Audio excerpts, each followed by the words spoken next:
আসসালামু আলাইকুম। আজকে একটু সকাল সকাল ঘুম থেকে উঠছি। তার কারণ হইতেছে আজকে আমি আমার যে সমস্ত মোরগ মুরগি কবুতরগুলো আছে এগুলোরে একটা কৃমির কোর্স করাবো আর কি আজকে। তো এখানে আমি 2 লিটার পানি নিয়ে নিছি, আর এখানে আমি 2 চামচ যে মেডিসিনটা আছে এটা নিয়ে নিছি। এটা আমি এই পানির সাথে মিক্স করে আমি কালকে রাতের বেলায় পানির যত পাত্রগুলো ছিল, যত জায়গায় যত পানির পাত্র আছিল এগুলো আমি খালি করে ফেলাইছি। এখানে সবগুলোর আমি এখন এই কৃমির ওষুধটা পানির সাথে গোলায়া 2 লিটার পানি নিছি। আমি 2 লিটার পানি নিছি। 2 লিটার পানির সাথে এই এই এই এই ওষুধটা গোলায়া এখন আমি খাওয়াই দেব। এটা হইতেছে আমার কবুতরগুলো বাইরে চলে গেছে, দেখতে পাচ্ছেন। কবুতরগুলো বাইরে যায় এই জায়গাটা দিয়ে, ওরা সকাল হইলেই বাইরে চলে যায়। আমি একটু ঘুম থেকে উঠতে দেরি হয়েছে, তারপরও এখন সকাল 6:30 বাজে। আর আমার যে দেশি মুরগিগুলো আছে এইটারে আমি এই ঘরটার মধ্যে আটকায় রাখছি, আর বাচ্চাগুলোর এইখানে আটকায় রাখছি। সমস্ত পানির পাত্র খালি।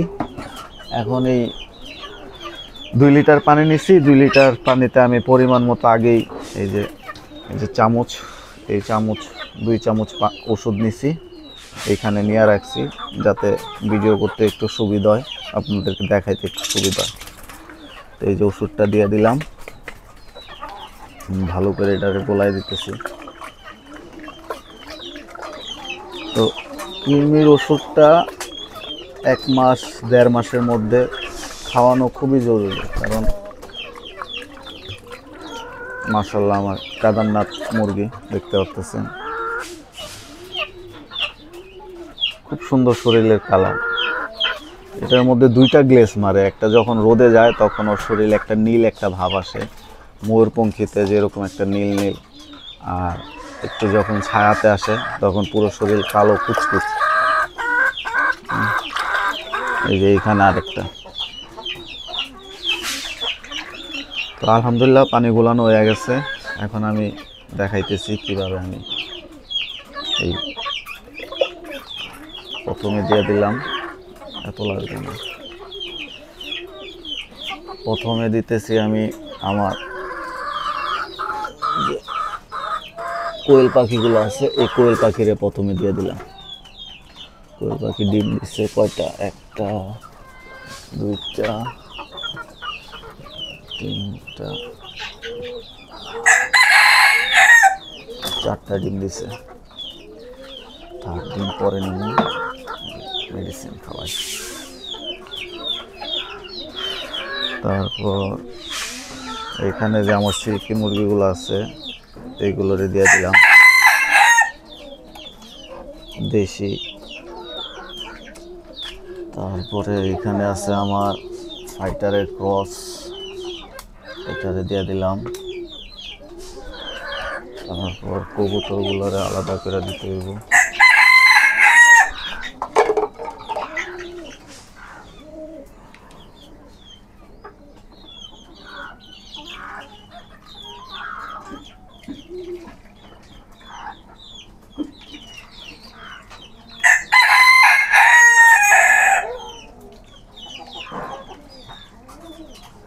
এইটাতে মোরগের জন্য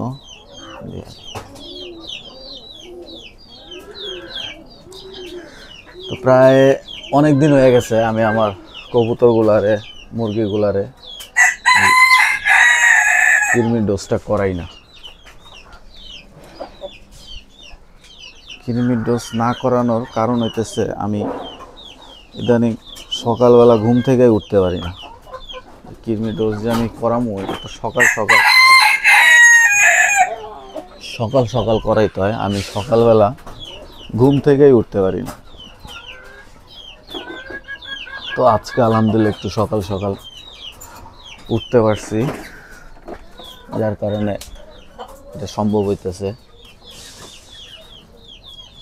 আর কৃমির ডোজটা না করালে কি হয়, এই যেহেতু ফেন্সি জিনিস এগুলো অসুস্থ হওয়ার সম্ভাবনা বেশি।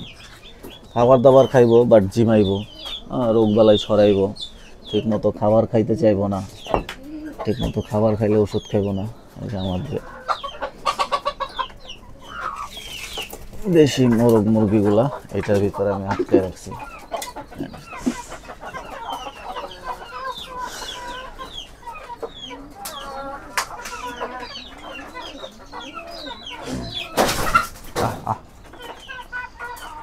তো আমি এখানে পানি দিয়ে রাইখে দেবো, এখানে পানি দিয়ে রাইখে দেবো ঘন্টা খানিকের মতো। তো ওরা ওদের মতো পানি টানি খাইব। তারপর 1 ঘন্টা পর আমি আমার যে খাবার আছে এই খাবারটা দেব। আগে ওরা পানিটা খাক। তো ঠিক 1 ঘন্টা পর সবগুলার আমি ছাইরা দিছি।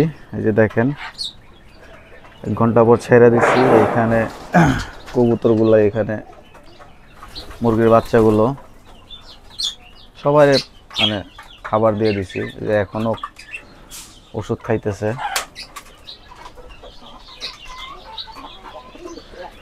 এখানে সিরাজি কবুতর, এখানে দেশি গোল্লা,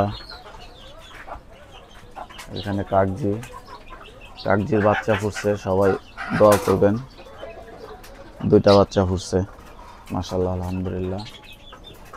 আর গোল্লাটা প্রায় বেশ কিছুদিন ধরে এরকম টাল হয়ে আছে। কাকজিটাও হালকা টাল, কাকজির ওষুধ চলতেছে, গোল্লার ওষুধ খাওয়াইতেছি। এইখানে আমার এই যে কাদারনাথ মোরগটা আমি একদম বাচ্চা আনছিলাম, ঠিক যখন এই সাইজের বাচ্চা হাটে বিক্রি করে 2টা বাচ্চা আনছিলাম। এর চাইতেও ছোট আর কি, এর চাইতেও ছোট আনছিলাম। তো মাশাআল্লাহ দেখতে দেখতে বড় হয়ে গেছে। 2টা কাদারনাথ মুরগি আমার 2টাই বড় হয়ে গেছে। প্রথমে তো বাচ্চা আনছিলাম, বলছিল যে মোরগ মুরগি আছে। পরে দেখি যে বড় হওয়ার পর দেখি যে 2টাই মুরগি আর কি, মোরগ নাই। তো ইনশাল্লাহ হাটে যদি পাই ওরকম, তাহলে আমি আবার এর জন্য একটা মোরগ আনবো, তারপর 3টারে জোড়া দিয়ে দিব। তো এই হইতেছে আমার ছোটোখাটো খামারের আজকে সবগুলার একটা কৃমির ডোজ করালাম। তো যদি আমার ভিডিওটা ভালো লেগে থাকে অবশ্যই আমার চ্যানেলটিকে সাবস্ক্রাইব করবেন এবং ভিডিওতে একটা লাইক দেবেন।